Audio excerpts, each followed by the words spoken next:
Hi there, Craig Roberts with Keller Williams North Country here in North Dallas, Texas. I know many of you may have some questions about some of the contracts and the process of buying a home, so I'm making some of these videos just to kind of show you guys and help you hopefully get through the process a lot smoother. One of the first sessions I want to do is to go over the 1 to 4 promulgated contract for the single family home.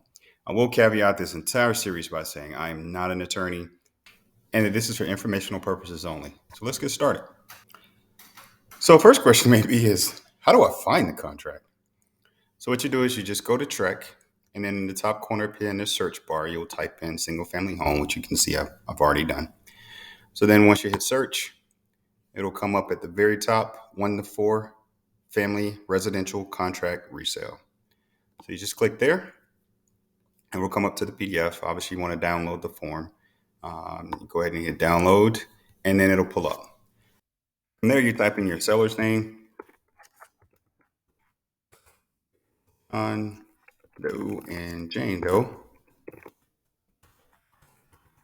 married couple, and then Jeff Doolittle.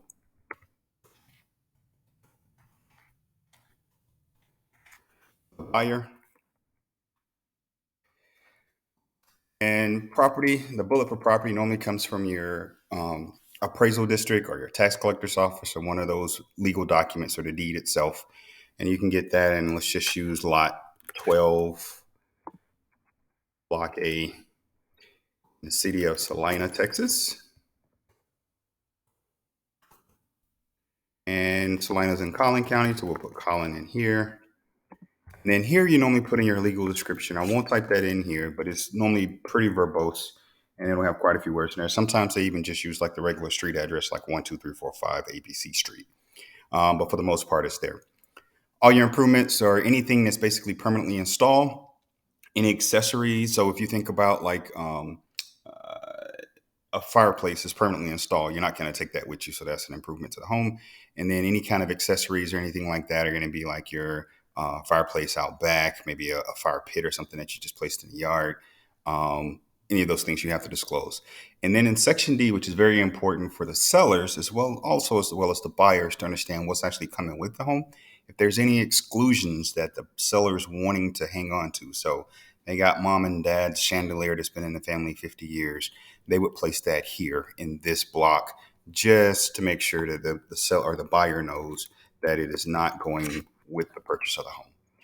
Any reservations, that's going to be more of your gas, oil, and all those different things, that minerals and stuff like that inside of the ground. Cash portion, the main important thing here is that all of these add up to be what the sale price is or the agreed upon sale price.